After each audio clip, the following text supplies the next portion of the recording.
Up from Slavery: How Booker T. Washington Helped Millions of Former Slaves Go to School. On a cold October night in 1872, a 16-year-old boy named Booker Washington walked through the dark streets of Richmond, Virginia. The howls of wild dogs echoed through the cold air. Thieves lurked in snaking alleys. Booker shivered in his threadbare clothes. He was hundreds of miles from his home in West Virginia, and he knew not one soul in Richmond. He had no money, no food, and nowhere to spend the night. Walking fast was a good trick for keeping warm, but sometime around midnight, Booker's tired muscles started to ache so badly he could not take another step. He found a spot where the wooden sidewalk was raised off the ground. Underneath was a space just big enough for a skinny boy like Booker to curl up for the night. He crawled into the dark, dank opening. He closed his eyes, trying not to think about the rats and snakes that might be curled up all around him. 2 weeks before, Booker had left home with a few dollars in his pocket and a dream in his heart to go to school. But not just any school. Booker longed to attend the Hampton Institute, one of few boarding schools in the world that would accept a former slave like him. The Hampton Institute was 500 miles from Booker's hometown in West Virginia. The first part of the journey hadn't been so bad, a long train ride and a bumpy trip on a stagecoach. But then he ran out of money, so he walked. He walked and walked until finally he arrived in Richmond. Then he was stranded, and he still had 82 miles to go. Anyone who noticed the ragged boy sleeping under the sidewalk would have assumed he was just another former slave, starving and without hope. Nobody would have guessed that one day Booker T. Washington would be one of the most famous men on earth. A piece of property. Booker was born in Virginia sometime in 1856.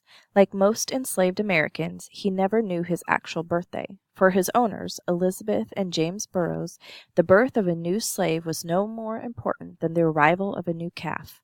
Booker wasn't legally a person, after all. He was a piece of property to be used and sold when his owners didn't want him anymore. Booker's mother, Jane, loved her 3 children fiercely, but she had no control over what happened to them. Where Booker lived, what he ate, and how he spent every minute of every day was up to his owners. This was the reality for the 4 million enslaved people in America. Booker was luckier than many. The Burroughses rarely whipped or beat their slaves. Still, life was harsh. Booker's family lived in a tiny shack that was roasting in the summer and freezing in winter. They slept on filthy rags spread across the dirt floor. Supper was sometimes leftover pig slop. One of Booker's first jobs was to stand in the Burroughs' dining room, swatting away flies so they wouldn't set their sticky feet upon the food. Booker's mouth watered as he breathed in the tantalizing smells of juicy meats and buttery potatoes, but the flies had a better chance of tasting that food than Booker did. However, it wasn't his owner's food for which Booker most hungered. It was education. If only he could learn to read. He'd caught glimpses of school when he had carried the Burroughs' daughters' books to their schoolhouse. He'd gaze through the window, mesmerized, watching the kids at their desks and straining to hear the teacher call out spelling words and math problems. To Booker, school seemed like paradise. But Booker did not dare set foot in that school. In Virginia and other southern states, it was illegal for a slave to learn to read or write, and education gives a person power, and the last thing a slave owner wanted was a powerful slave, a slave who could read a map and plot his escape to the north, a slave who could read books filled with ideas and inspiration. Booker knew what happened to slaves caught glancing at a newspaper. They were sold or whipped or even killed.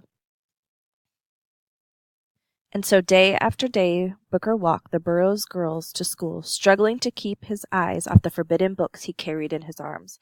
He prayed for the day that his life would change. As it would turn out, that day was not so far away. The Civil War. In 1861, when Booker was about 5 years old, war broke out in America. The Civil War pitted the states of the North against the states of the South. Booker heard about the war as he swatted flies in the Burroughs' dining room, about gruesome battles that left thousands of men dead on blood-soaked fields. He learned that the southern states wanted to rip themselves away from America and form a new country of their own. What amazed Booker was that all this terrible fighting was mainly about him, about slaves.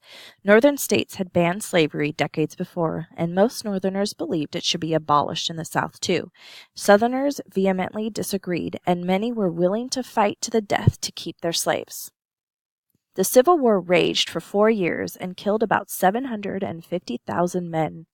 In 1863, President Abraham Lincoln signed the Emancipation Proclamation, which officially freed all slaves in the states fighting against the North, which included Virginia. When the Civil War ended, Booker and his family were free. Truly free? But life for most freed black people in the South was little better than life as a slave. Booker and his family moved to Malden, West Virginia, where Booker's stepfather had found a job in a salt mine. Within weeks, Booker and his brother were working there too. A school opened in a nearby town, but Booker and his brother couldn't enroll. Their family needed every cent they could get, so instead of going to school, Booker spent long days in the dark mine. Instead of learning to read and write, he learned how to shovel salt into barrels. It was the kind of work that broke a person's body and spirit, yet it was the only kind of work available to most former slaves. Without an education, Booker realized he would never be truly free, and so in that dark and sweaty mine, Booker began to educate himself. He learned to recognize the numbers etched into the sides of barrels. As he shoveled, he whispered his ABCs. His mother scraped together some pennies and bought Booker an old spelling book. Booker memorized it. When the nearby school began offering classes at night, Booker would rush over after work from the mine, his stomach empty, his skin crusted with sweat and salt. The tiny schoolhouse was always packed, and not only with kids. There were grandmothers, mothers with babies, and old men hunched over from decades of picking cotton.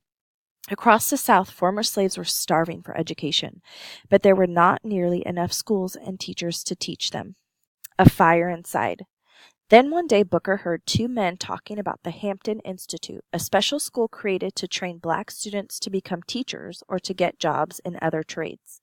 Booker held his breath as he listened to the men talk. Their words sparked a fire inside him. It didn't matter that Hampton was 500 miles away or that it cost $70 a year, a fortune for Booker's family. Booker had to go there. For 2 years, Booker worked and worked, saving every cent he could. The day he left, half the town of Malden showed up to see him off.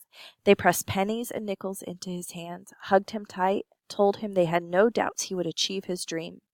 Those voices whispered to him as he slept under that sidewalk in Richmond. When he awoke, he was ravenous and aching but determined. He found a job helping unload a ship. Within a few days, Booker had earned enough to buy food for the final part of his journey to Hampton Institute. An inspiration. Booker finally made it to Hampton. He became a star student, paying his school fees by working as the school's janitor. Booker's time at Hampton gave him clear ideas about what kind of education would be most useful to America's former slaves, who were known as freedmen and freedwomen. At Hampton, students didn't only learn to read and write and do math problems. They also learned skills like sewing, cheese making, blacksmithing. Booker became a passionate believer in what was known as industrial education. He carried these ideas with him after he left Hampton to teach in Malden and then to attend college. In 1881, Booker became the director of the Tuskegee Institute, a new college in Alabama for black students. A gifted orator, he began to spread his ideas about industrial education around the country. What good was knowing Greek or reading Shakespeare, Booker asked, if you didn't have the skills that would lead to a well-paid job? Some people criticized Booker. Was he saying that blacks shouldn't become as educated as whites? Did he believe that blacks were capable of working only with their hands and not their minds? Today, most historians believe that Booker T. Washington was simply being pragmatic. His goal was to help former slaves escape poverty and lead lives of dignity. Over the next 3 decades, Booker became one of the best-known figures in the U.S., a writer and speaker who inspired people around the world.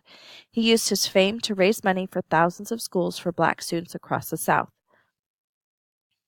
"If you want to lift yourself up, lift up someone else," Booker famously wrote. No wonder Booker T. Washington rose up so high.